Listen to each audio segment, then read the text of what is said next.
Bonjour à tous, c'est parti pour la session du mercredi 31 mai, ce dernier jour du mois de mai.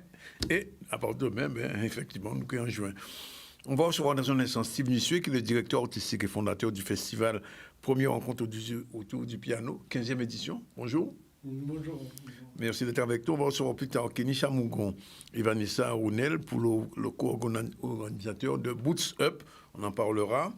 Annick Delaney, organisatrice du marché Bocaz, sera aussi avec nous un peu plus tard. On va terminer, comme tous les mercredis, avec Martine Fazer pour la chronique culture selon Martine. On parlera aussi basket avec Woody Gobert, vous savez, le basketteur guadeloupéen international et de passage. On fera un petit point sur l'alternance avec le Grita. Et aussi, nous parlerons des U16, puisque vous savez que les U16 guadeloupéens et internationaux vont participer à une véritable... Je disais hier que c'était une petite Coupe du Monde, mais enfin avec des Brésiliens, avec des Africains. Bref, il y aura du football à partir de demain et c'est gratuit. On en parlera dans un instant. Pour l'heure, on commence tout de suite avec le piano. C'est bien qu'il y ait un festival de piano, 15e édition. Ça prouve qu'il y a de très bons pianistes dans notre région, que ce soit en Guadeloupe, que ce soit en Martinique. On n'a vraiment rien à envier aux pianistes les plus réputés au plan mondial, puisque des gens comme Vaton, comme Jurion, comme Bérose, ce sont des pianistes de renommée et je pense que c'est Musier, c'est choisi. Bonjour et merci d'être avec nous. Alors, quelle est un petit peu la conjoncture de ce festival, sa présentation? Alors, déjà, c'est vrai que le festival a repris un petit peu depuis l'année dernière, la dernière édition, puisqu'en 2022, on sortait un petit peu encore du Covid, c'était en juin. Février, mars, le Covid finissait un peu. Donc, on a fait quand même une édition l'année dernière qui s'est quand même bien déroulée. Et je pense que cette année, on revient dans un contexte justement un peu plus libre et un peu plus, dirons-nous, un peu plus sain pour redémarrer dans les concerts. C'est vrai que je pense que les gens, encore ce week-end, j'étais à Marie-Galante au Théâtre de Blues. Je vois que les gens ont très envie de sortir, de voir de la musique. Tout à fait. Et donc, ce festival, il a été... comment dire, organisé depuis décembre pratiquement 2022. Ça fait à peu près 6 mois qu'on travaille dessus. Oui. Alors effectivement, donc, les pianistes que vous avez cités, donc Thierry Vaton, des gens comme Jonathan Jurion. Bien évidemment, il y a aussi un pianiste finlandais cette année, puisque notre association est membre depuis 2019 de ce qu'on appelle le réseau européen des festivals de jazz. Oui. Donc ça s'appelle le JN. On est les seuls d'ailleurs dans toute la Caraïbe à être membre de ce réseau. Et ça fait que chaque année, on se retrouve dans un pays d'ailleurs, un pays européen pour la conférence européenne du jazz. Donc cette année, on a voulu justement ouvrir la porte un peu au festival européen avec ce pianiste finlandais qui s'appelle Alexis Tuomarila, qui va jouer le mercredi à Tarea. Et c'est un petit peu l'idée. On gardera bien évidemment, mis à part les concerts, les grands rendez-vous scolaires, puisqu'il y a toujours des rendez-vous, des projections. Cette année, il y aura notamment des projections à la mairie, je pense, dans une salle au gosier, probablement la salle de délibération à la mairie. Donc, il y aura toujours des projections de films pour les enfants, d'accord, avec rendez-vous scolaires sur la musique en général. Et bien évidemment, alors, on va reprendre justement une opération qu'on faisait chaque année qui s'appelle le piano dans la ville. Alors, le piano dans la ville, c'est quoi? C'est le concept où on ramenait un piano place du marché. Carrément. Voilà. On ramenait un piano au marché, place des épices, marché aux épices, à Pointe-à-Pitre. Et en fait, le piano, il était ouvert à tous les élèves, en fait, tous les gens qui voulaient jouer.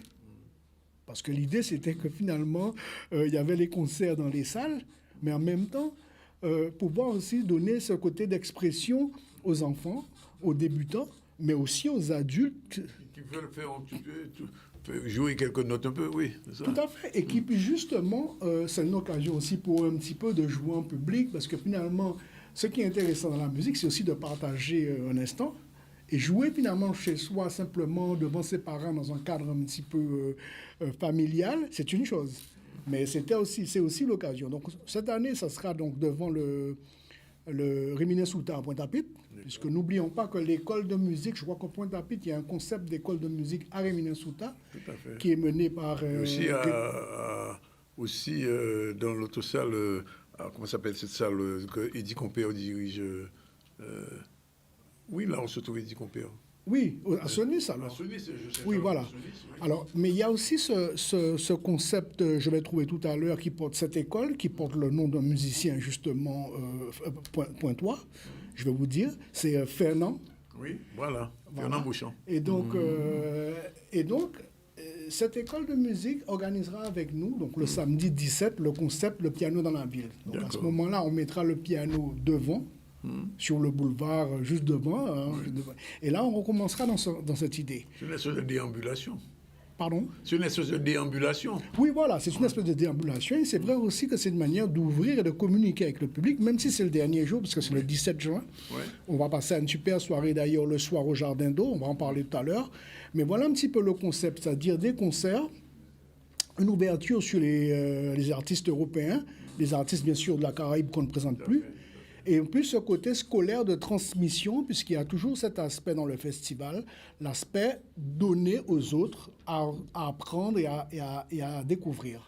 Alors, il y a quand même une question que je me suis toujours posée.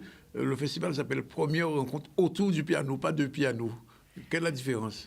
Alors, en fait, le concept, c'est parce que au début, ce concept, il a été monté au décès d'un pianiste qui s'appelait Jean-Louis Méraud. Et Jean-Louis Méraud, c'est un pianiste qui est décédé en juin 2008, ça fait déjà pratiquement 15 ou 16 ans. Et l'idée, c'était que souvent, les musiciens, on se rencontre autour du piano. C'est souvent le piano qui nous permet, la première fois, de se rencontrer. Donc, le fait que la première rencontre, c'est le fait que c'est un peu ça qui caractérise la relation. Le premier contact que vous avez avec une personne, finalement, c'est un peu ça qui fait qu'à la limite, parfois, ça marche ou ça ne marche pas. Donc, la première rencontre autour du piano, parce que pour la première fois, on se rencontre autour du piano. Alors, je disais en introduction qu'on a quand même de grosses pointures au niveau pianistique en Guadeloupe. Ah oui, alors, bien sûr, déjà, ce festival, depuis son origine, par rapport donc au décès de Jean-Louis Méraud, qui est un pianiste qui habitait sur Bémao, l'idée, c'était de faire la promotion de pianistes guadeloupéens. Oui.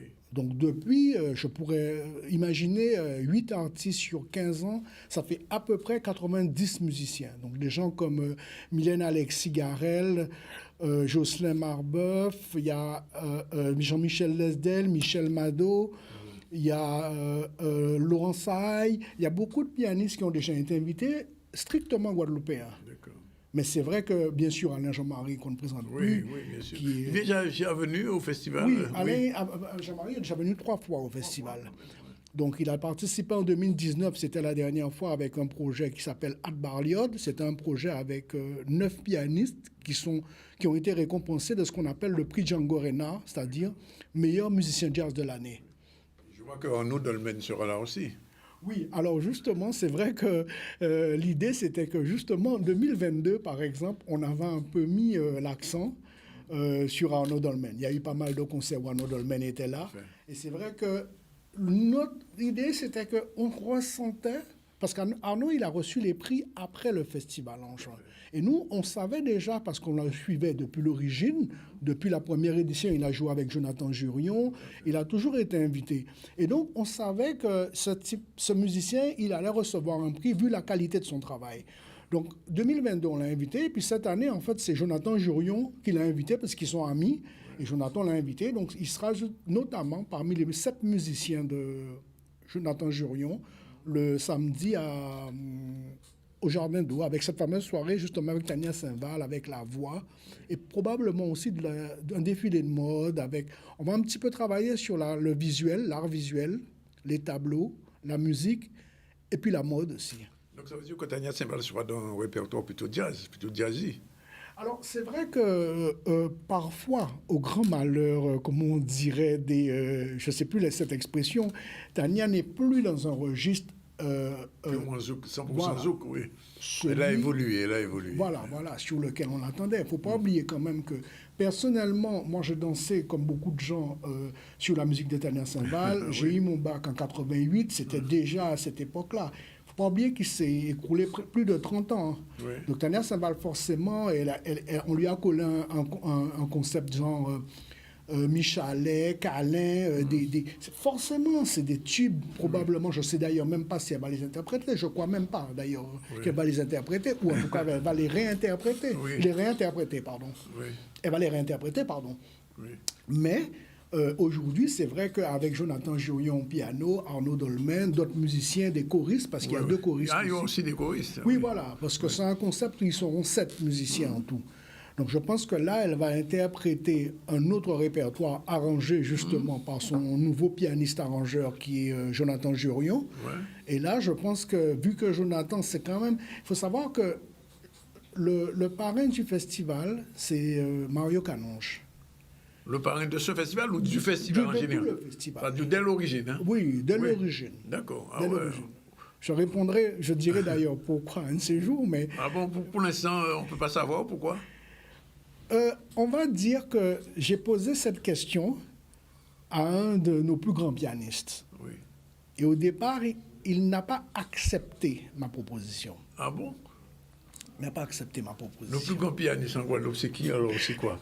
Je pense que ceux qui vont chercher... JML? Pardon? JML? Alain Jean-Marie. Les Forcément. Bah, au début, quand j'ai commencé le festival, dès la première édition, c'est vrai que je lui avais demandé d'intervenir et d'être parrain du festival. Oui. C'est vrai qu'au début, il m'a dit, il m'a répondu texto avec tout le respect que j'ai pour toi, je fais pas, je fais Pas pas. venu au festival? Voilà. Non, il a répondu qu'il n'était peut-être pas OK pour parrainer le festival. Ah, pour parrainer. Ça, D'accord. c'était comme ça au départ. Et c'est vrai que finalement, c'était peut-être pas une mauvaise chose, parce qu'il faut toujours, comme on dit, ne pas blâmer une contrariété. Tout à fait. Et c'est vrai que finalement, ce qui s'est passé, c'est qu'il y avait un pianiste qui était invité, qui s'appelle David Faker, le lundi, la première édition, en 2009. Et donc, ce qui s'est passé, c'est que lui, il a eu un accident. David Faker n'a pas pu venir. Ouais. Et Canonge est arrivé dès le lundi, alors qu'il jouait le mardi. Donc le lundi, Canonge Il a remplacé Ah oui. David Becker, oui. Voilà, et donc du coup, Au pied levé. Ouais. Canonge, il a prouvé, en fait, de par son investissement, Oui. qu'il était à la limite la personne toute désignée, en fait. D'accord. Donc c'est vrai que depuis Mario, et c'était pour revenir, pour parler de Jurion, bien évidemment, Canonge, il a un profond respect pour quelqu'un comme Arnaud Dolmen. Quand il parle de Dolmen, j'ai fait un portrait de lui qui s'appelle Le piano à bretelles. On a fait 6 portraits d'ailleurs de pianistes guadeloupéens. Et notamment, dans ce portrait, Mario, il parle de Dolmen déjà à l'époque, quoi. Et il dit vraiment que pour lui, il fait partie des gens qui sont à surveiller, quoi. Et il dit la même chose de Jurion, quoi. Oui. Et c'est vrai que Jurion, attention, il faut vraiment, vraiment... Ce sont des pépites guadeloupéennes, non? Mais ça, il faut le Jurion dire. est un phénomène au piano, hein, au niveau de la composition. Tout à fait. Il ne craint même pas, je dirais peut-être à Jean-Marie sans... Ah bon? Ah oui, bien sûr, bien sûr. En Bien sûr. plus, il est bon, il est plus jeune, donc il a encore de... Bien sûr, parce que Alain Jean-Marie, c'est un musicien pianiste de bebop, de jazz et de begin jazz, par exemple. Tout à fait. Donc, qui répond à des codes Oui. de composition assez clairs et académiques. Oui, oui, oui. Un A, un B... Sa partition est déjà établie. Oui, et puis tous les pianistes jazz, d'ailleurs, Alain Jean-Marie, où il se discerne, où il se distingue surtout des autres musiciens, c'est par rapport à son improvisation et bien sûr Voilà. sa manière d'accompagner. Il a un background, on peut pas, voilà, on peut pas le comparer. C'est un jeu spécial. Mais Jurion, c'est au niveau de la composition. Ouais. Jurion va composer de la musique contemporaine, il peut composer beaucoup de styles de musique, c'est-à-dire qu'il va faire peut-être du bebop comme Alain Jean-Marie, parce qu'il sait le faire, mais il va vous faire de la musique contemporaine, de la musique de film, du gros cas arrangé. C'est vraiment quelqu'un qui a une culture. Grande palette. Voilà, voilà. Et c'est vrai que c'est la nouvelle génération de pianistes où finalement les codes qu'on vous demande d'apprendre ne sont plus les mêmes. C'est plus simplement, tu joues un thème, tu improvises, etc. C'est pour savoir dorénavant réarranger le thème, Oui, tout à fait. jouer sur des... C'est devenu un peu plus scientifique, quoi, Tout à disons, fait, c'est vrai. en gardant le cœur. Oui. Alors, moi, j'ai envie de poser une question, mais enfin, je sais que c'est toujours, j'ai dans d'opposition, ce genre de questions. Quelle soirée qu'il ne faut pas rater? Alors, selon moi, la première soirée à ne pas rater serait donc forcément cette soirée. le samedi, parce que le concept avec Arnaud Dolmen à la batterie, ben oui.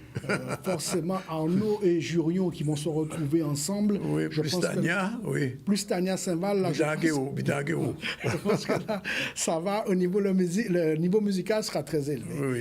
Et bien entendu, la première soirée aussi forcément avec Thierry Vaton. Ouais. Thierry Vaton, il vient avec Hervé Nakao. Hervé Nakao, c'est un saxophoniste cubain qui vit à Paris, qui lui aussi, c'est le haut degré. Bon, j'ai déjà compris, il faut rien rater. Hein. À la limite, c'est vrai, parce que finalement, Dominique Béroz et Clélia Abraham, absolument aussi. C'est quand même aussi des gens de... Donc, alors, je vois quand même que les lieux sont un petit peu particuliers. Alors, c'est vrai que nous, étant donné qu'on est une association, on est basé sur les abîmes depuis à peu près l'origine, depuis à peu près 15-16 ans, voire 17 ans. C'est vrai qu'on a beaucoup travaillé sur l'agglomération, la communauté Cap Excellence. Ouais. C'est-à-dire que, vu que forcément, il y avait de l'équipement, Pointe-à-Pitre, il y a une salle, il y a Tarère, donc voilà. Okay. Les abîmes, maintenant, il y a la salle, le Palais de la Culture Félix Poto, en plus de Sonis. Oui. Bémao, normalement, on garderait l'idée avec la salle Gérard Loquel. Oui. C'est vrai qu'on est resté un petit peu dans l'agglomération. C'est vrai aussi que, étant donné que c'est quand même un festival itinérant, oui. Parce qu'on ne reste pas dans une salle, il n'y a pas 4 concerts tous les jours au même endroit. Oui. Chaque jour, il faut qu'on se déplace, réinstaller, réaccorder le piano, remettre en place la sono, la lumière. Donc, c'est vrai que c'était mieux pour nous de rester dans l'agglomération. D'accord. Maintenant, pour répondre aussi à une contrainte, parce qu'il faut savoir que ce festival, il est financé par le ministère de la Culture, le ministère d'Outre-mer et l'ensemble des collectivités de Guadeloupe. Oui. Quelque part, la Basse-Terre est un petit peu délaissée. Oui. Donc, finalement, on a dit, bon, on revient à Goyave, qui était un des endroits... Jardin d'eau. Au Jardin d'eau, où on a fait quand même des journées, déjeuners en musique avec des gens, des musiciens. Et je pense que les gens ont gardé encore le souvenir de ces soirées. Et donc, cette année, on va revenir justement au Jardin d'eau avec la musique, le défilé de mode avec probablement la boutique Les Créateurs qui va travailler avec nous et aussi un artiste peintre. Ça, ce sera au Jardin d'eau. Oui, ce sera au Jardin d'eau. Donc le grand temps fort, ça va être le Jardin d'eau d'une manière ou d'une autre quand même. Tout à fait. C'est vrai que ce sera... Alors le vendredi, on travaille avec Christelle Anne Hart. C'est une association, Olivier Tarsis et sa compagne. Et c'est des gens en fait qui ont l'habitude de faire la promotion des artistes... Qui vivent au Portugal. Oui, voilà, exactement. Oui. Ils sont au Portugal. Donc justement, ils sont au Portugal, ils sont aux États-Unis, ils sont en Italie, ils voyagent un peu partout. C'est le même principe que nous. C'est de faire la promotion de l'art des artistes guadeloupéens, martiniquais, en tout cas de la diaspora, mais dans le monde. Et donc, il y aura cette année une collaboration avec eux. Oui. Et probablement, je crois que le vendredi même déjà, pour le concert au Palais de la Culture Félix Poto, ils vont travailler avec une artiste qui travaille sur tout ce qui est le bronze, tout ce qui est visage. Et là, il y aura probablement, on va offrir justement quelque chose à Clélia Abraham de cet artiste. Steve, j'ai envie de poser une dernière question. De 15 ans, de 15e édition du festival, quel est le meilleur souvenir de ces 14 précédents? Pas l'air, on dit le. Alors, moi, je pense très franchement, il y a un pianiste colombien qui s'appelle Jesus Molina Acosta, qui à l'époque avait peut-être 21 ans, 22 ans, quoi. Il est venu à la 10e édition du festival, en 2018. Et lui, rien que sa venue, elle a fait exploser le festival. C'est-à-dire, toutes les soirées étaient complètes, parce qu'il a fait le buzz, tout le monde a voulu venir. Et il était accompagné de 4 musiciens, qui est de la Berklee School aux États-Unis, qui est une des plus grandes écoles de musique de jazz. Ils étaient 4 et ils sont venus et ils ont explosé le festival dans tous les sens, quoi. Donc moi, je pense que techniquement, on a rarement vu des musiciens aussi doués, des gens de 22, 23 ans à l'époque. Et je pense que ce qui m'est resté au niveau de la qualité musicale, au niveau aussi de l'esprit, parce qu'il est parti, il a été dans la rue, il a été voir la piétonne, il a été voir... non seulement le type, il dégageait, mais en plus, musicalement, mais en plus, il avait ce rapport avec le public, la population guadeloupéenne, et le côté colombien, finalement, Amérique. Oui, ça n'a pas très loin d'être nous. Amérique latine, exactement. Et le type, il s'est retrouvé dans son coin, dans son cadre, à manger, avec ça, et ça, c'est une bonne intégration. Il faudra le faire revenir un jour. Pardon? Il faudra le faire revenir un jour. Ah, il est OK pour revenir, il me l'a déjà dit. Oui. Et il m'a dit, brother, Jean, en fait, tu me dis quand et moi je reviens, quoi. OK. Bien, ben, merci. En tout cas, rendez-vous à partir du 13. Voilà. On aura l'occasion d'en reparler, peut-être même après le 17. Il faudra nous faire un petit bilan bien sûr, de ce festival volontiers. Ce serait bien de pouvoir justement dire un petit peu ce qui aura manqué. On viendra voir ça et au jardin de nous, une fontaine en tout là. Merci Danick de m'avoir reçu aujourd'hui et je sais que vous aurez l'occasion de passer au moins une soirée pour voir l'écouter. Pas de problème. Okay. Je te remercie. 12h54, on a le temps de voir Woody Gobert. Oui, Woody Gobert, basketteur international, il est arrivé avant-hier en Guadeloupe. Son palmarès est éloquent, vous le savez très bien, et il parle un petit peu de son métier de basketteur international, mais aussi de ce qui se prépare. On regarde un peu ce reportage. Non seulement c'est un bon point au niveau du sport de la Guadeloupe, mais également du gosier, parce que cette plateforme sera complémentaire au Palais des Sports. Et nous avons aussi un autre projet de réfection du terrain de Belle-Plaine. Nous pourrons justement gérer tout le potentiel sportif du gosier avec ces 3 équipements. C'est super important pour moi de pouvoir donner un outil à l'île, à la ville et aux jeunes pour pouvoir être dans les meilleures conditions possibles pour progresser et aussi mettre en valeur le sport et faire en sorte que ce soit agréable pour les jeunes et pour les gens aussi de faire du sport. Donc je suis super content que la ville et que tout le monde ici m'ait soutenu dans ce projet et j'ai hâte de voir la construction démarrer et voir le projet naître. Ben oui, nous sommes très heureux d'être ici et aussi de pouvoir partager ce moment avec Woody Gobert, notamment pour nos jeunes, parce que nous avons quand même une trentaine de jeunes qui ont pu échanger, faire des photos, avoir des autographes. Donc c'est vraiment un moment important pour cette jeunesse qui sont basketteurs et qui au fil des jours voient M. Woody Gobert à la télé. Et donc pour eux, c'est vraiment une aubaine de pouvoir échanger avec lui. Oui, c'est un procès très intéressant, mais surtout quand un sportif de son niveau arrive à associer son nom à une infrastructure, donc c'est toujours porteur bon pour les enfants, pour qu'ils puissent savoir avoir une référence et qu'ils les tirent vers le haut. Et puis, il y a une pénurie de salles actuellement en Guadeloupe, donc avoir une salle de plus, c'est toujours avoir les moyens de programmer des compétitions. Et pour le club de s'entraîner dans des conditions plus convenables. Nous ne pouvons pas cracher sur cette opportunité d'avoir une structure qui nous permette de travailler, d'amener quand même les jeunes à un autre niveau. Je crois que c'est important pour cette jeunesse d'avoir un lieu où ils puissent travailler de manière efficiente. Pour moi, le but, c'est que derrière le projet, il a un but, c'est que derrière ça puisse bénéficier aux jeunes, que ce soit les jeunes des clubs locaux, mais aussi les jeunes dans le besoin qui puissent venir faire des activités, que ce soit pas forcément du basket, mais des activités sportives, artistiques, musicales, peu importe ce qu'on peut mettre en place, mais que ce soit vraiment bénéfique pour les jeunes. Tous les bras en l'air.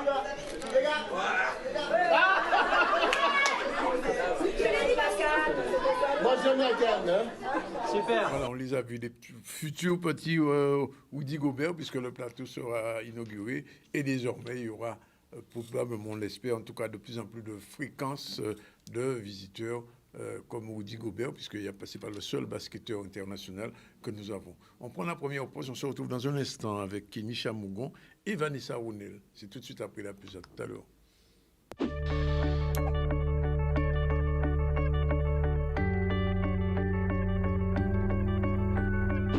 Active, pétillante, dynamique, élégante, naturelle, chic, décontractée, glamour.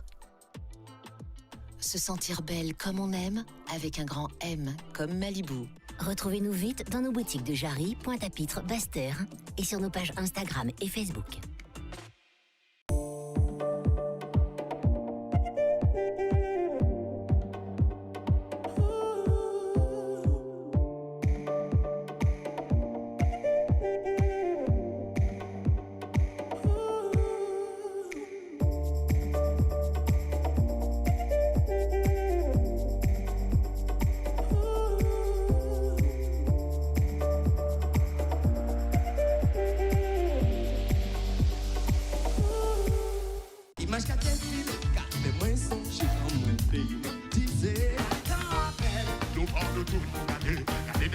Quand tu regardes dans le film, c'est... Hein? La parole, on y est bien.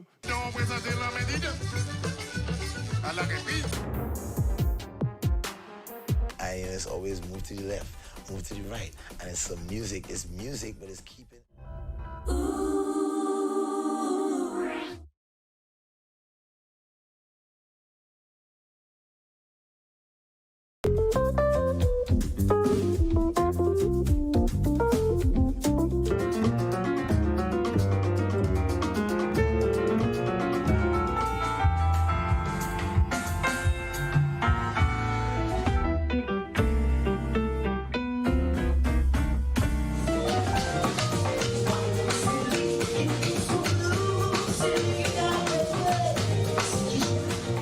Voilà, retour sur le plateau du ZCL News. Nous avons deux jeunes interlocuteurs. On va commencer par la femme, Vanessa Rounel. Bonjour. Bonjour. Elle est co-organisatrice du Bootstrap Experience. Et Kenny qui est de retour. Kenny, qu'on connaît déjà et qu'on ne présente plus, puisque c'est une star. C'est Kenny 4.0. 4.0. C'est pas bien se moquer des petits. Tu te moques des petits, c'est pas bien ça. Bon, alors, on va parler avec eux du Bootstrap Experience. Qu'est-ce que c'est, Kenny, cette idée encore, cette nouvelle idée? Nouvelle idée qui a mûri depuis un certain temps. Hein. C'est cette opportunité de créer un salon des entrepreneurs engagés de la Guadeloupe. Un salon qui se veut fonctionnel en tant que tel, hein, puisque la réflexion qu'on a eue aux trois organisateurs, donc Vanessa, Églantine qui n'est pas là et moi, c'est de se poser la question, comment on peut mettre en place un événement qui va, entre parenthèses, mettre la focale sur la Guadeloupe en tant que telle. Et surtout, non pas réinventer les choses, hein, puisque sur le territoire, il y a beaucoup d'acteurs qui font très bien cet accompagnement au niveau des chefs d'entreprise, mais c'est plus pour créer une convergence, une synergie et inspirer le plus grand nombre sur le territoire. Voilà, en somme, le salon en tant que tel. Bootstrap Experience. Qu'est-ce qu'il y aura dans ce salon? Qu'est-ce qu'il y aura dans ce salon? Plein de choses, Annick. Hein. Alors oui, là, plein de choses. J'ai envie de savoir. Ah, mais il faudra venir. Les gens qui nous regardent ont envie de savoir aussi. Alors, on s'est posé la question par rapport à tout ce qui s'est déjà fait, mais qu'est-ce qu'il faut faire pour innover? L'innovation viendra des parcours fonctionnels qu'on a mis en place au sein de ce salon, sur une thématique qui parle à tout le monde, l'entrepreneuriat. Donc ça veut dire quoi? Ça veut dire qu'on a fléché deux parcours qui sont totalement séparés, à savoir j'ai une idée et je veux entreprendre. Donc qu'est-ce qu'il faut faire? Donc, quelles sont les étapes à mettre en avant et comment passer de cette idée à la notion d'entreprendre. Et l'autre parcours, c'est je suis entrepreneur, comment je passe à l'échelle. Et auquel cas, au cours de ces 2 jours, il y aura un mix entre des conférences, des ateliers, des business stories. Ça, c'est notre amie Vanessa qui a mis ça au gré du jour. Des ateliers de coworking et surtout des concours de pitch. Voilà, donc l'idée, c'est que j'arrive avec un état d'esprit qui est le mien et un back-office qui est le mien et je pars avec des connaissances, de l'inspiration et du réseau surtout. Voilà. D'accord. Alors Vanessa, la suite, puisque tu es co-organisatrice de ce Bootstrap. Alors d'abord, première question toute bête, c'est facile de travailler à Kenny ou difficile? Oui, il va vite, Kenny. Il va très vite, hein. Ça, je peux que témoigner, il va très vite. Il va très vite, il a une vision très claire de où il veut aller, comment il veut aller. Oui. Donc, c'est aussi l'avantage d'avoir un interlocuteur qui sait ce qu'il veut, comment il le veut. Donc, oui, c'est facile de travailler avec M. Chamougon.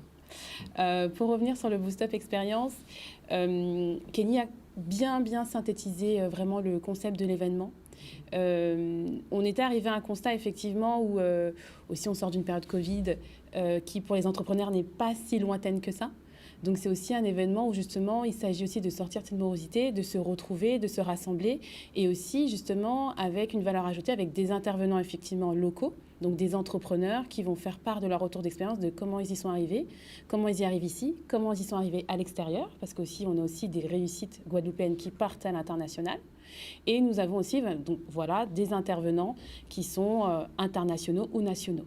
Donc effectivement, il y a la présence de plusieurs intervenants nationaux qui sont beaucoup des experts de ce qu'on pourrait appeler du growth marketing, de la communication, qui veulent expliquer aussi comment marketing, je vais expliquer, à chaque fois il me dit d'expliquer. Le growth marketing, ce sont en fait toutes les techniques qui permettent d'accélérer son business. avec du marketing, mais en utilisant des outils qui sont beaucoup plus, on va dire, faciles pour activer sans être obligé de partir sur une grosse machine, en fait. Donc, c'est de pouvoir être autonome avec des techniques de marketing. Pour moi, c'est ça, en fait, le growth marketing. Donc, pour revenir à ce que je disais, voilà, on va pouvoir collaborer justement avec des ateliers, avec des intervenants locaux qui seront présents et permettront de faire des ateliers avec des cas pratiques, des échanges durant 45 minutes. D'où l'intérêt, effectivement, de prendre sa place pour avoir accès au salon et de réserver sa place après pour les différents ateliers qui nous intéressent. On peut réserver tous les jours. Effectivement, les places dans les ateliers seront limitées parce que l'intérêt aussi d'un atelier, c'est d'être en petits groupes pour qu'on puisse échanger, voir des cas pratiques, tester et interagir tout simplement. Après, effectivement, on a aussi des intervenants internationaux, notamment en provenance soit de Côte d'Ivoire, d'Abidjan, mais aussi nous avons un intervenant qui est en provenance de Washington. Nous avons Eric Avelio qui est réunionnaise, qui travaille chez Airbus et qui veut justement, qui a monté une association pour permettre justement à des jeunes aussi d'entrer dans ce métier qui peut être un peu fermé pour certains. Donc voilà, on a essayé de faire un mix d'intervenants d'ici et d'ailleurs, et de pouvoir rassembler tout ce monde à côté de tous les acteurs économiques, du monde économique présent, et de se dire que voilà, pendant 2 jours, on est tous entrepreneurs ou on veut devenir entrepreneur, et c'est l'occasion pendant 2 jours de se rencontrer, de s'inspirer, de se former, de s'informer.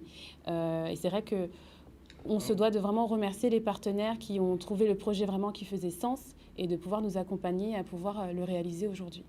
Alors, je repose la question à Kenny. Qu'est-ce qu'un entrepreneur engagé? Belle question celle-là.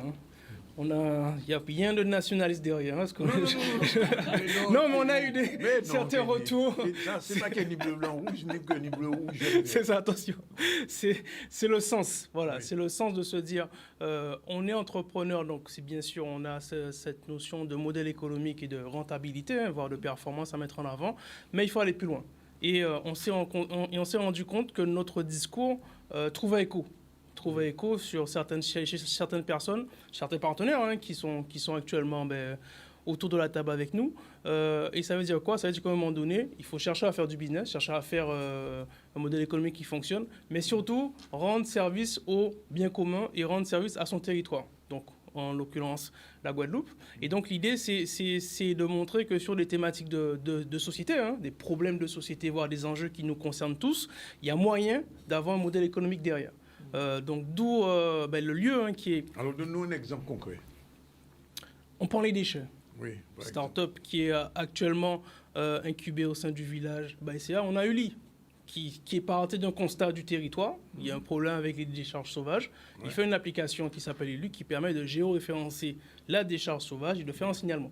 Voilà, ça part d'un principe de rendre service à son territoire. Bien sûr, derrière, il y a un modèle économique qui va bien, mais ça part du principe, d'abord, c'est un constat, un problème, et à partir d'un problème, on crée une solution, donc forcément un business derrière. Donc l'idée de cette dimension d'engagement, c'est d'abord au premier regard d'être attentif à ce qui se passe autour de nous, aux différentes difficultés, problèmes, on ne va pas les citer, on les connaît très bien, mais à partir de tout cela, c'est de se créer des opportunités maintenant pour créer du business. Donc, le lieu en question fait sens, Crédit Agricole, c'est surtout le village BASEA. On est sur un incubateur de start-up, on a une dizaine de start-up incubées qui, chacune de ces start-up, répond à un problème de territoire ou répond à un enjeu majeur pour notre territoire. Voilà, en somme. Oui. Alors, un jeune, par exemple, qui vient avec une idée de start-up, on va le diriger vers quoi? Vers le salon ou bien vers un atelier? Il va, et c'est ce que je disais en liminaire, sur le site en tant que tel, boostupexperience.com, je ne sais jamais, très bien. Il y a les 2 parcours. Je suis entrepreneur et j'ai une idée.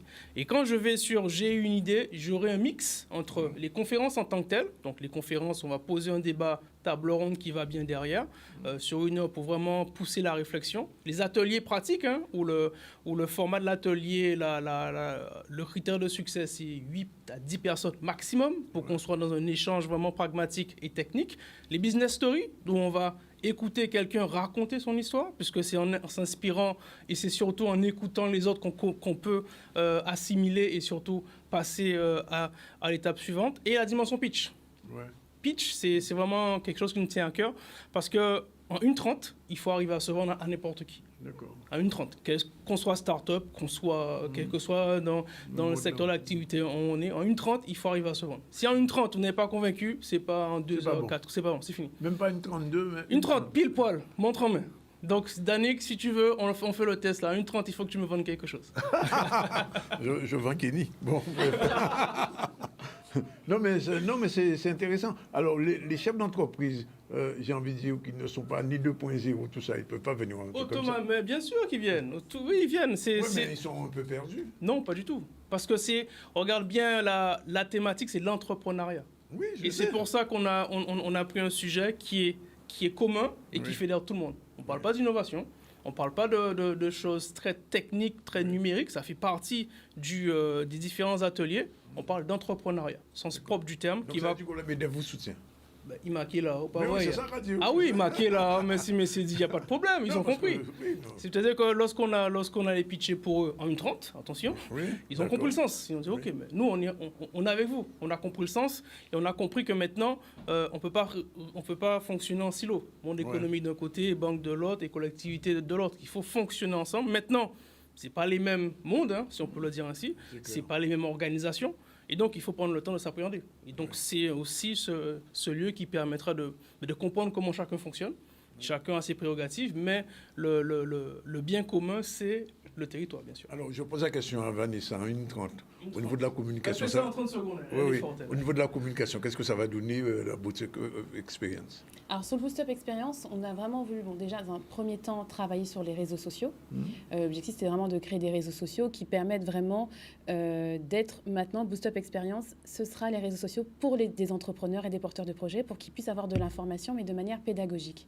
Donc, notre premier objectif, effectivement, c'était déjà de pouvoir installer la marque et de présenter les différents intervenants, les thématiques, les ateliers, les programmes. Et voilà.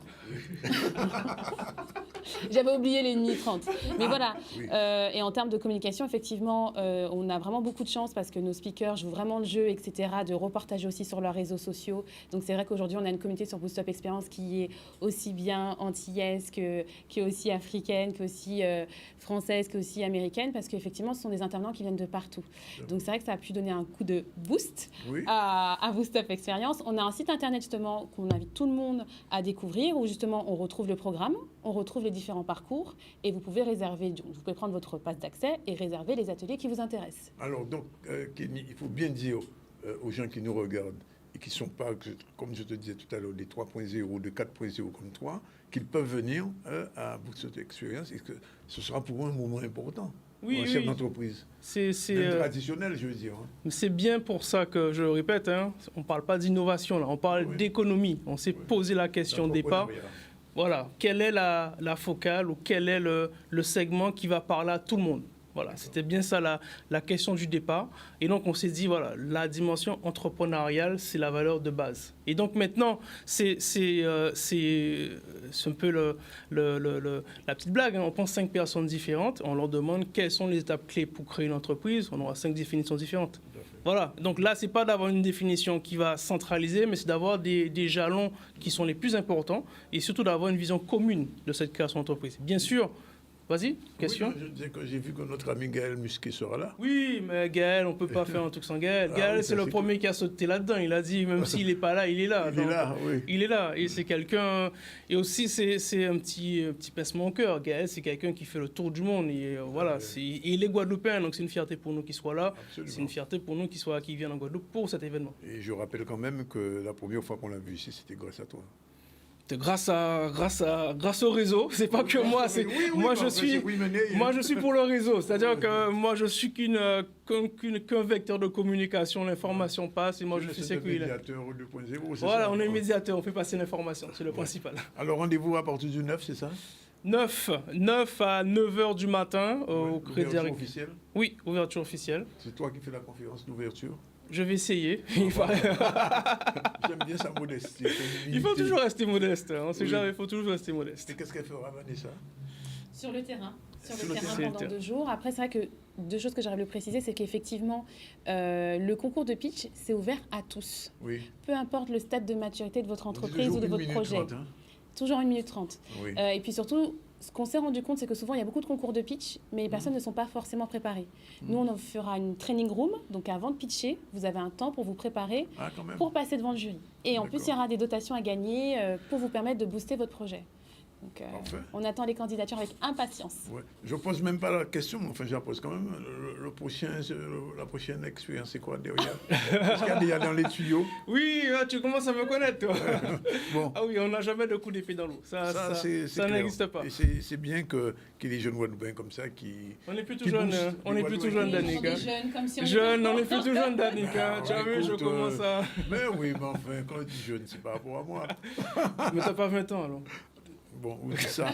Bien, on revient à l'actualité. L'actualité, c'est la visite de Rudy Gobert. Rudy Gobert, qui est en Guadeloupe, bien sûr, puisqu'il y a une plateforme sportive qui a été nommée, un complexe sportif qui a été inauguré hier. Et Rudy Gobert revient sur sa saison et sur les JO à venir. Reportage Enzo Vivi à son regard. Une saison positive. Voilà, je trouve qu'on a vraiment beaucoup évolué au fil de la saison en tant qu'équipe. Et je trouve que j'ai évolué aussi individuellement.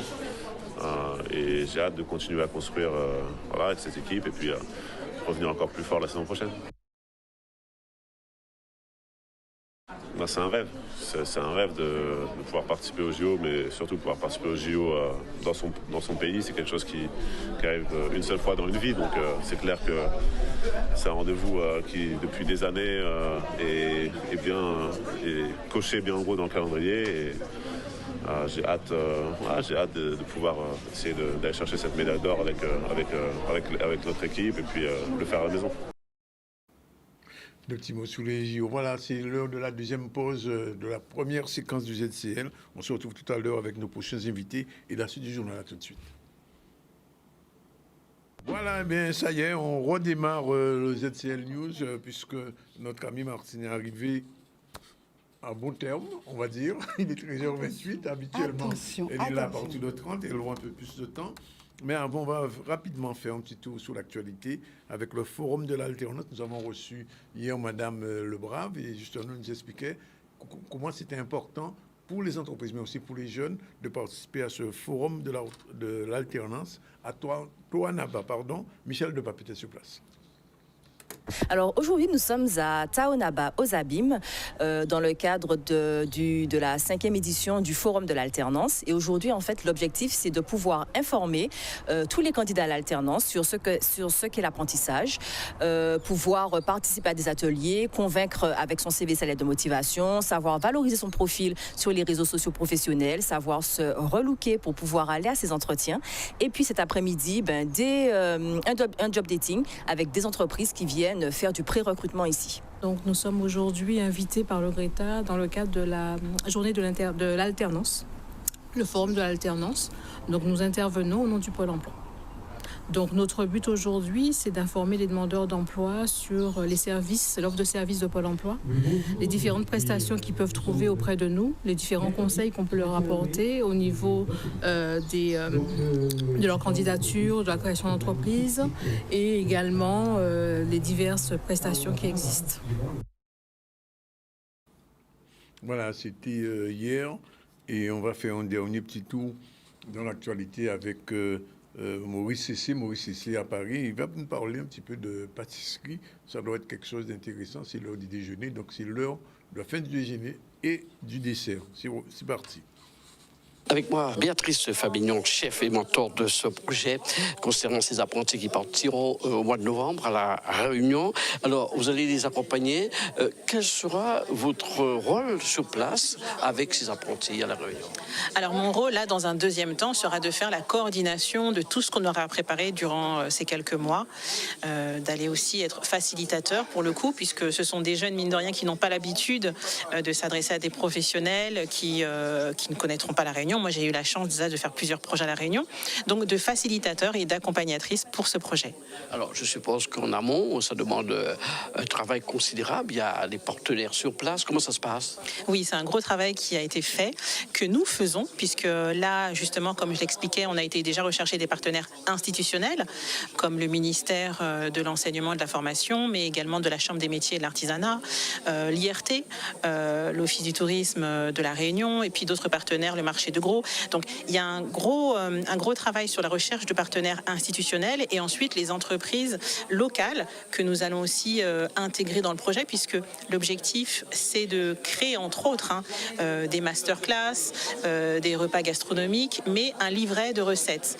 Donc il nous faut des partenaires aussi avec des produits. En utilisant des produits importants. Oui, puisque les jeunes, c'est l'intérêt de ce projet, c'est que les jeunes vont aller à la découverte des produits réunionnais et vont utiliser les produits réunionnais. On reçoit des produits ici en métropole, mais ce sont des produits, ils ne connaissent pas forcément la provenance, on leur parle d'une vanille, mais il y a un terroir sur la vanille, sur le cacao, sur le goyavier, enfin, il y a plein de terroirs et les jeunes doivent connaître cela. Sur le plan relationnel avec les autres apprentis à La Réunion, que va-t-il se passer? Il y aura des moments très forts? Il n'y aura que des moments très forts. Les 10 jeunes qui sont présents dans ce projet vont aller à la rencontre des jeunes apprentis réunionnais. Donc de l'URMA à Sainte-Clotilde, mais également... je ne peux pas encore citer les autres puisqu'on n'a pas encore tout à fait signé, mais tous les centres de formation, donc le lycée hôtelier, le CFA, les autres centres de formation privés, donc qui se reconnaîtront. Donc l'objectif n'est que d'aller faire du partage avec les autres, pas uniquement de créer des recettes, mais d'aller aussi rencontrer des producteurs et des agrotransformateurs aussi ensemble. Voilà, on sait tout sur l'actualité aujourd'hui et on revient à Martine. Bonjour Martine. Bonjour Danick, comment ça va? Très bien, merci. Il est 13h32. Comment? Il est 13h32 minutes. Oh mon Dieu, merci. Oui. On va prendre tout à l'heure une petite pause pub et après vous aurez tout le temps nécessaire pour développer votre actualité culturelle. C'est parti pour le générique.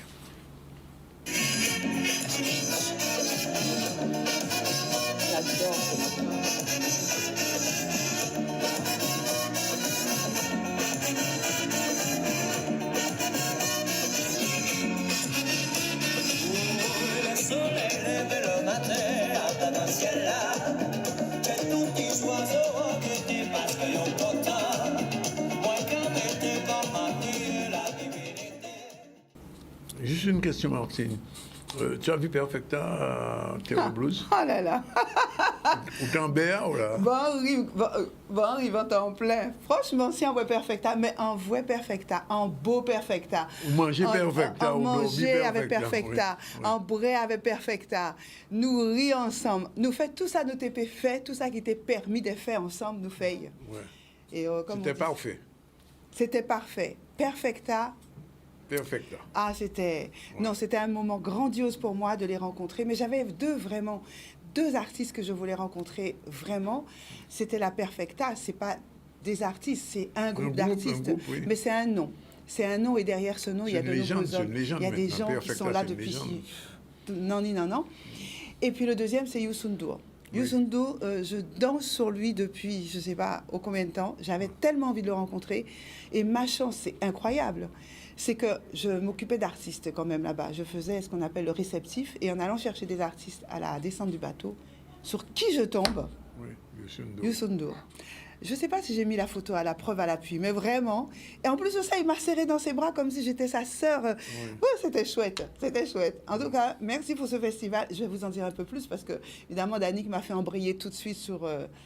Non, mais c'était pour Perfecta comme on venait d'entendre. Mais et voilà, générique. Et en plus, quand je leur ai dit que mon générique, c'était cette chanson, La Divinité, le maestro, le maître, il m'a dit... Mais c'est formidable, il faut continuer comme ça. Donc, il m'a donné son assentiment. Donc, en cas des Perfecta, un petit moment encore. Pas de problème. Non, c'était vraiment... Donc, chers auditeurs, chers téléspectateurs, on a commencé fort tout de suite, mais c'était nécessaire. Je viens de passer, d'où ma voix qui est un peu voilée et qui est cachée aujourd'hui. La gorge a pris un coup parce que j'ai chanté, j'ai pleuré avec certains. Non, c'était très intense. Et j'ai passé 5 jours à Marie-Galante à réceptionner des artistes sur la scène off, donc j'ai pu les rencontrer tous. C'est un grand moment de bonheur que Rudy Lévis m'a permis de vivre aux côtés de tous ces artistes, mais c'est aussi un grand retour que celui donc, du Festival Terre de Blues qui avait été absent depuis 3 ans, vous le savez tous. Et là, ce grand retour, cette 21e édition, a été pour moi un moment très très fort, mais je pense que pour le public aussi qui était là, très très très nombreux. Alors, 3 ans d'absence, je disais, donc du 26 au 29 mai dernier, s'est tenue cette 21e édition. de Terre de Blues de Marie-Galante avec une programmation très très belle, exceptionnelle, et c'était sur le thème de la transmission et de l'identité. Je rappelle également que le parrain, c'était Pierre-Édouard Décimus, qu'on ne présente plus, n'est-ce pas, Danick? Je vais en parler. On ne présente plus. Je n'ai pas besoin d'en dire tellement, mais c'était un événement qui, bien sûr, est organisé aussi par la communauté des communes de Marie-Galante, l'Office du tourisme de Marie-Galante, et en partenariat avec le conseil régional. Là, d'ailleurs, Pierre-Édouard Décimus pose avec... j'ai un tout petit trou de mémoire qui va revenir tout à l'heure, avec vraiment le symbole, celui qui marque la Perfecta, qui est vraiment l'homme fort, hein, le leader qui est là depuis toujours. Albin, voilà, j'ai un tout petit mémoire. Et au milieu, c'était la maîtresse de cérémonie, Marilyn, qui pose avec eux. Donc, un moment fort, ça c'était le after, tu sais, quand tout est terminé et qu'enfin la pression retombe, tout le monde est vraiment content de se retrouver autour d'un petit verre et autour d'échanges de photos, etc.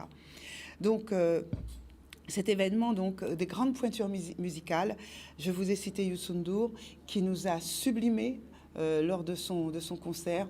Il a une voix puissante de griot, ce Sénégalais qui a été connu, il faut le dire, qui a été en tout cas, qui est sorti du territoire d'Afrique grâce à cette chanson qu'il a fait avec Nénette Chéri, qui était 7 secondes. Et là, on voit Haridi Boula qui était sur cette fameuse scène Génération Zouk.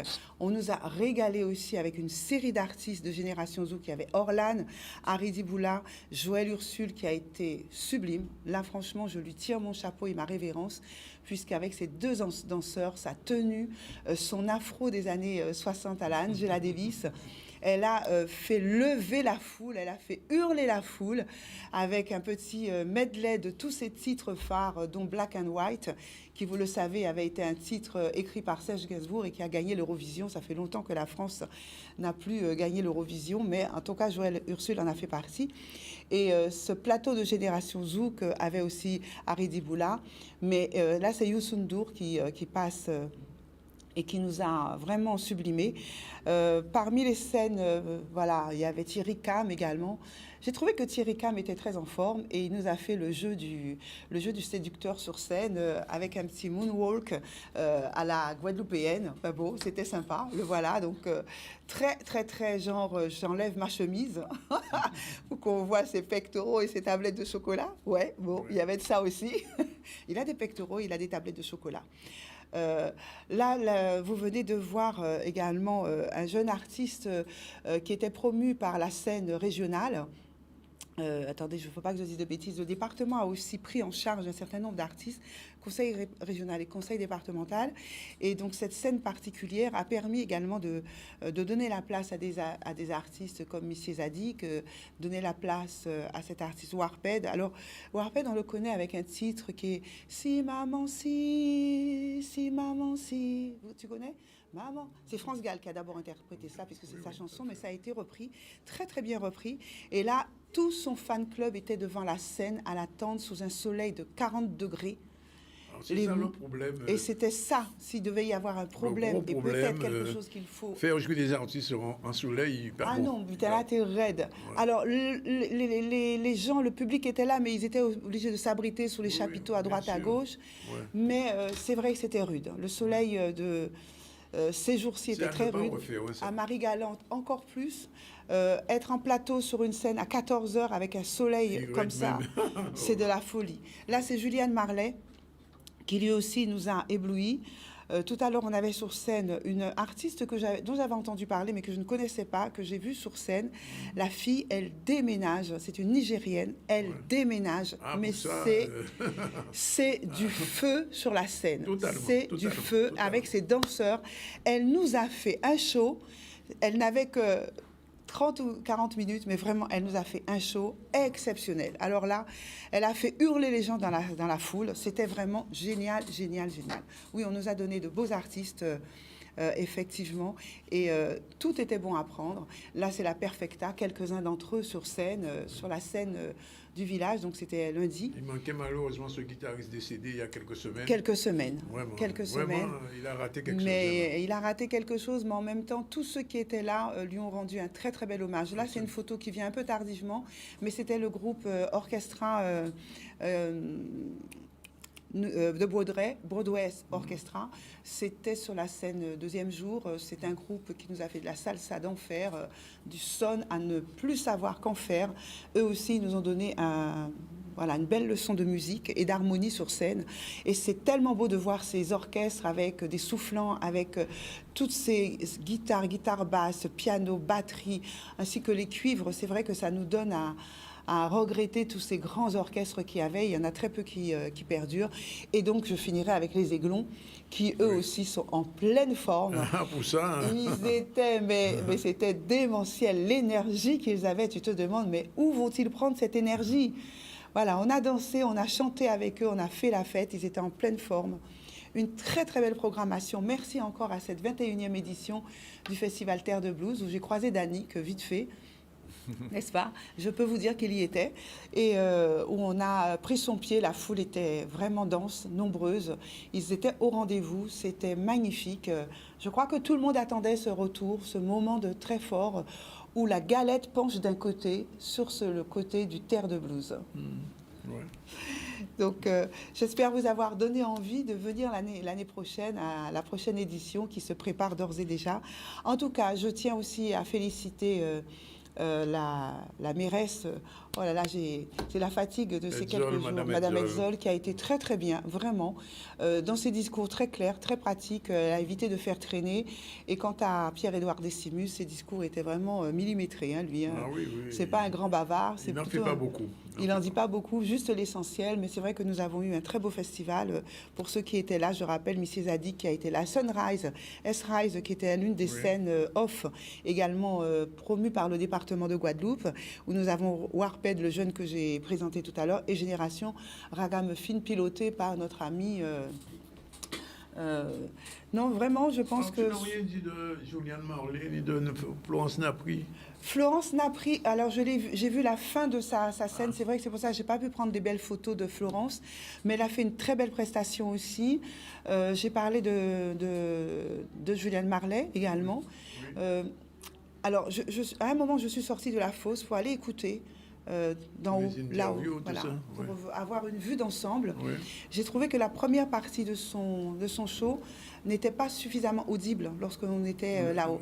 Ça manquait un peu de tonus. De boost. Ce qu'il a rattrapé en seconde partie de scène. On a eu vraiment un concert très, très, très... Mais je pense qu'au niveau du reggae, on a eu un groupe dont je n'ai pas parlé non plus, là. Aswad. Aswad. Ah, vraiment, ils ont déménagé. Ils ont, mais là, c'était vraiment un excellent duo. Ils nous ont donné, on n'en pouvait plus de danser, de crier, c'était très, très chaud. Voilà, que de beaux artistes, que de belles scènes. J'ai pas parlé non plus, mais il y a tellement d'artistes dont j'aurais pu parler, même dans les scènes off ou dans les afters. Mais vraiment, on a eu un beau festival. Bravo, bravo à l'organisation. C'était un très beau festival. Mais je ne peux pas te répondre, je suis à l'antenne. Je voudrais dire deux mots, s'il me reste un petit peu de temps, de Création Hybride, qui était un événement qui a été lui aussi... on va dire promu durant. C'était les résidences artistiques où ça a été mis en place depuis plusieurs mois. Et donc, cette résidence artistique touchait à la fois les artistes de musique, c'était la musique, la danse, le théâtre, qui avaient eu des résidences et qui ont permis, donc, là, au moment du festival, de récompenser, ou en tout cas... de nommer les gagnants de ces résidences et de montrer le travail qu'ils ont construit, qu'ils ont fait pendant les 10 jours où ils étaient chacun en résidence sur différents lieux de Guadeloupe.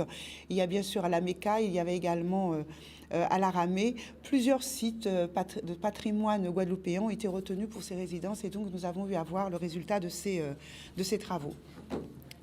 En termes d'agenda, je rappelle simplement que Pierre-Édouard Décimus sera en dédicace, et je pense que c'est aujourd'hui, si je ne me trompe, je vais vérifier tout de suite, oui, il est en dédicace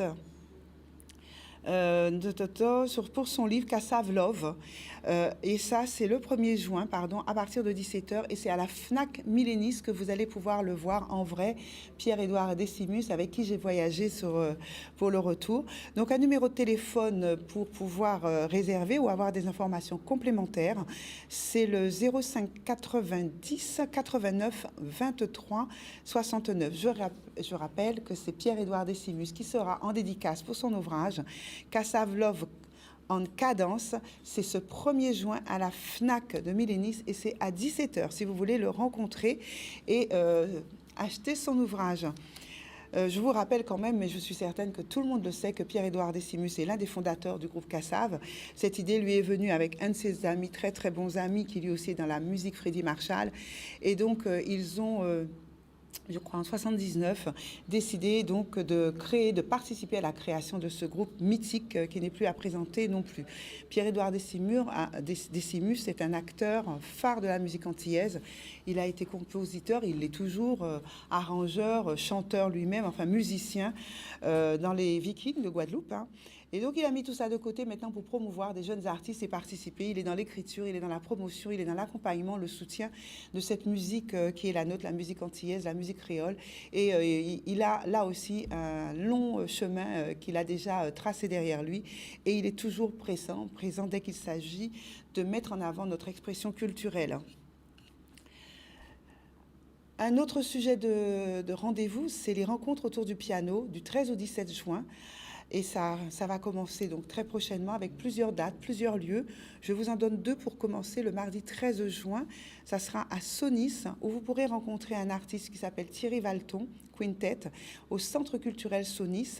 Et là, vous allez pouvoir être dans le groove avec ce musicien autour des rencontres. Ce sont les premières, ça s'appelle premières rencontres autour du piano, mais ce ne sont pas les premières. Hein, ça existe déjà maintenant depuis plus d'une dizaine d'années, ces rencontres autour du piano. 15 ans déjà, tu vois, je suis bien en deçà. Et donc, la première date, mardi 13 juin, à 20h, au Centre culturel Sonis. Une seconde date sera le 14, rencontre toujours autour du piano, avec Alexis Marie Latrio à la salle Georges Tarrer à Pointe-à-Pitre. Je reviendrai vers vous pour vous donner de nouvelles dates. Ensuite, nous avons une petite manifestation sur laquelle je finirai probablement. Donc, je voudrais vous dire quelques mots. La manifestation s'appelle Win an Art. We an Art. C'est organisé par en fait les établissements scolaires de Guadeloupe. C'est une rencontre avec des artistes contemporains, leurs œuvres, leurs démarches artistiques. Et ça participe à promouvoir également le patrimoine guadeloupéen et plus largement caribéen. De quoi il s'agit? C'est la 11e édition de cette manifestation qui s'est déroulée avec 3 artistes plasticiens que sont Bélisa Troupé, Cynthia Fibel, qui est de Guadeloupe, et Jérémy Priam, qui est de la Martinique. C'est entre octobre 2022 et aujourd'hui, en mars 2023, que ces artistes ont sillonné 21 écoles et collèges de Guadeloupe à la rencontre des lycées. Ils ont participé tant sur la Grande Terre que sur la Basse Terre à des rencontres avec ces jeunes et ces 3 artistes qui ont animé des ateliers de pratiques artistiques autour de thèmes qu'ils ont eux-mêmes définis. Et donc, c'est autour du thème prioritaire du corps en société, du corps imaginé, qu'ils ont travaillé avec ces élèves, avec ces jeunes, avec ces lycéens, et qu'ils ont décliné chacun de leur manière un petit peu la vision qu'ils avaient de cette thématique. Par exemple, pour Bélisa Troupé, ce thème était propice pour elle à des interrogations sur l'humanité, sur notre mode de vie, sur le sujet du corps du social, sur notre société caribéenne. Et donc, elle a questionné donc sur cela avec les élèves qu'elle a rencontrés. Cynthia Fibel, elle a plutôt questionné sur l'art en Occident et elle a essayé, au travers de ces rencontres avec ces jeunes, de creuser ce sujet-là, de leur faire émerger également leurs sentiments autour de ce sujet de départ. Et donc, on a abouti avec ces artistes à des restitutions qui vont être mises à votre disposition au travers d'une exposition cette exposition se tient donc à partir du 3 juin prochain jusqu'au 23 juin. Alors, j'ai noté pour moi, voilà, ce lieu, et je ne vois pas parce qu'il y a Danick devant moi. Voilà, c'est à la médiathèque Ernest Pépin au Lamentin que ça va se tenir avec les 3 artistes et les œuvres qui ont été réalisées par l'ensemble de ces élèves et lycéens tout au long de cette programmation de résidence et de relations avec ce groupe. Je vous propose pour cela donc de vous rapprocher de la bibliothèque Ernest Pépin, la médiathèque bibliothèque Ernest Pépin, pour avoir plus d'informations sur les horaires d'ouverture. Mais en tout cas, sachez que c'est une exposition qui va se tenir à partir du 3 juin et ce jusqu'au 23.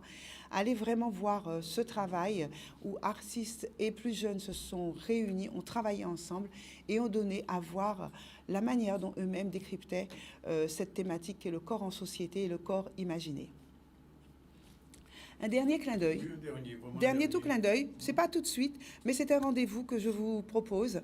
C'est un rendez-vous de Babette de Rosière. Et j'espère qu'on va pouvoir la recevoir bientôt. Je la recevrai dans mon...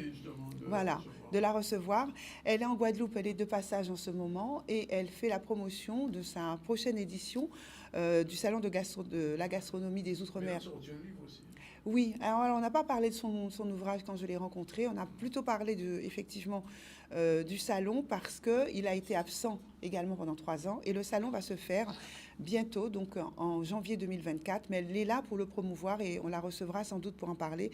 Salon de la gastronomie de l'Outre-mer et des cuisines du monde, ça sera la 9e édition et probablement qu'elle sera avec moi peut-être mercredi prochain pour pouvoir en parler. D'accord. Voilà, c'est fini pour aujourd'hui. C'était le CSM version maxi. Yes, Maxi. Bien voilà, je rappelle qu'en début du 7e, on a reçu Steve Nuissier, le directeur artistique et fondateur du festival Première rencontre autour du piano qui commence donc le 13. Et il a expliqué un petit peu tous ces artistes, le pianiste qu'on recevra. Puis Kenisha Mougon et Vanessa Rounel sont venus parler de Boost Up Experience qui commence le 9. Annick Delany devait venir pour parler du marché Bocase, mais le marché Bocase a été annulé. On l'a su ce matin, donc il n'est pas là. Martine était bien sûr là avec la culture selon elle.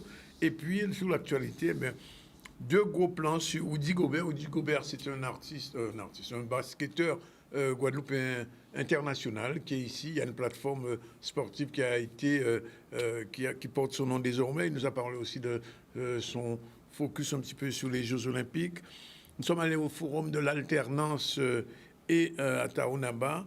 Et là, Michel Depape a rencontré la directrice du Greta. Je vais parler de Madame Laetitia Legrave, qui était notre invitée hier. Et puis on a terminé sur le séminaire, sous les encadrants du tournoi U16. Et bien sûr, avec un petit tour à Paris, où Maurice Cessé, qui est revenu, puisqu'il dit moi, il était en congé, nous a donné un petit sujet sur la pâtisserie. Voilà, c'est fini pour aujourd'hui. Demain, toujours pareil, à 12h30, on sera avec vous. On vous souhaite une bonne après-midi sous la route. Faites attention.